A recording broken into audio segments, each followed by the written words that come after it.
During this peaceful age, the best swords were the products of imperial support for the art of sword making. The cloistered emperor, Go-Toba himself, was an accomplished swordsmith. He called in the best smiths of Japan and had them restudy all sword-making methods of the past. Their great accomplishment was to develop a new two-piece body for the blade. Until this time, swords were made from a single piece of high-carbon steel. These imperial smiths soon learned to insert a soft core of low-carbon steel into the sword.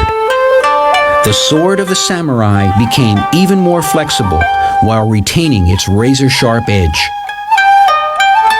This time of peace was the age of the classical samurai and the golden age of the Japanese sword. But this fragile peace was soon shattered. In the year 1274, a terrible danger appeared on the horizon. The Mongol hordes of Kublai Khan, the conqueror of China, in an invasion fleet of over 800 ships with 30,000 seasoned battle troops.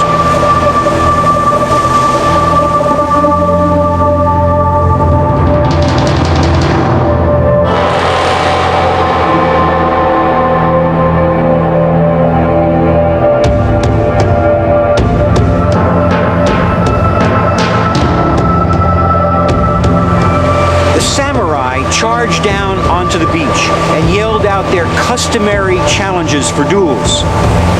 Their challenges were answered with hails of poisoned arrows and gunpowder bombs. The Mongols were surprised, however, at the desperate strength of the samurai and their sharp swords that somehow cut through their armor like a knife through butter. And then suddenly, a terrible storm swept into the bay.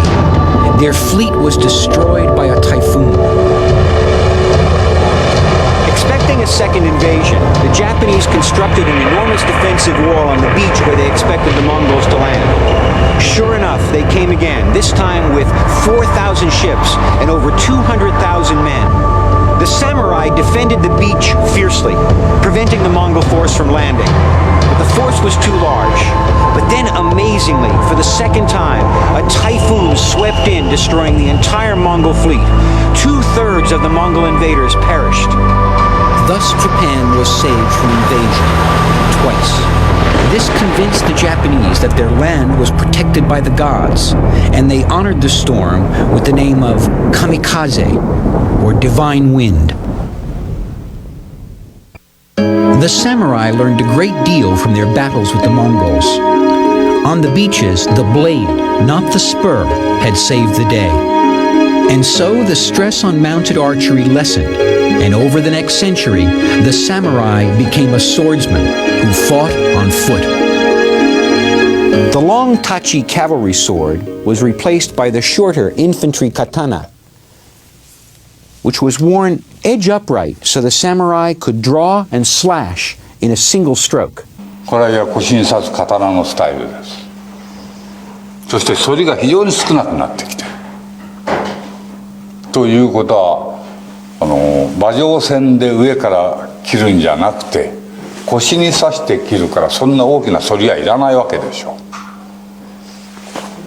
う。そしてこの時代からだんだん剣道というものが発達してきたから、そして突きも出てくる。技の中の一つに突きがある。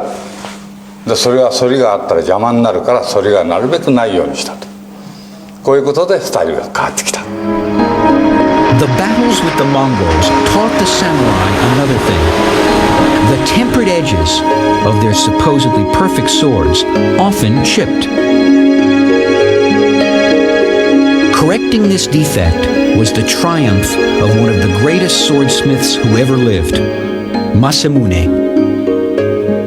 これは外国の方でもよくこの刀鍛冶の名前というのは知ってると思いますが、政宗ですから非常に政宗というものは数はそんなにありませんけども、歴然とやはり各大名家みんな持ってましてね、つまり硬い地金、柔らかい地金、それを非常にうまく使い分けて別格な味を出している刀鍛冶です。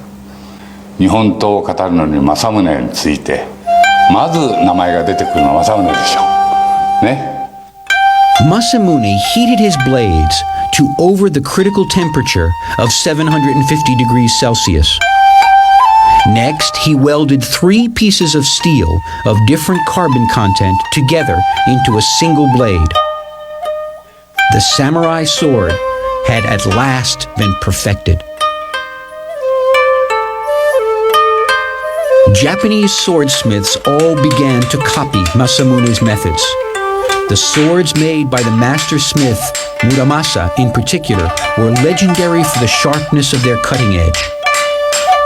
So sharp were these swords that they apparently made the bearer go mad with bloodlust, almost as if the very effectiveness of the blade forced it to be used to kill. Armed with these perfect swords, the samurai could almost magically cut through a person in a single fluid stroke.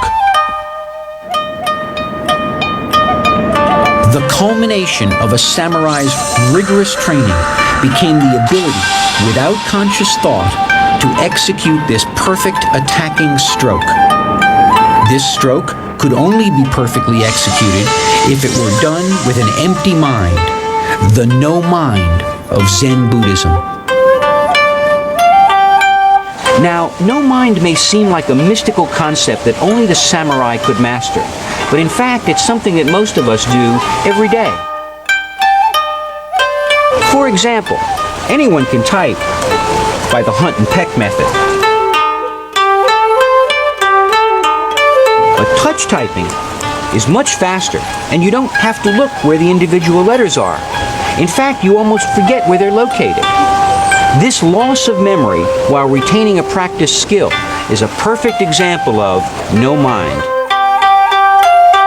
Practicing this stroke became a kind of meditation, a way to develop discipline and character.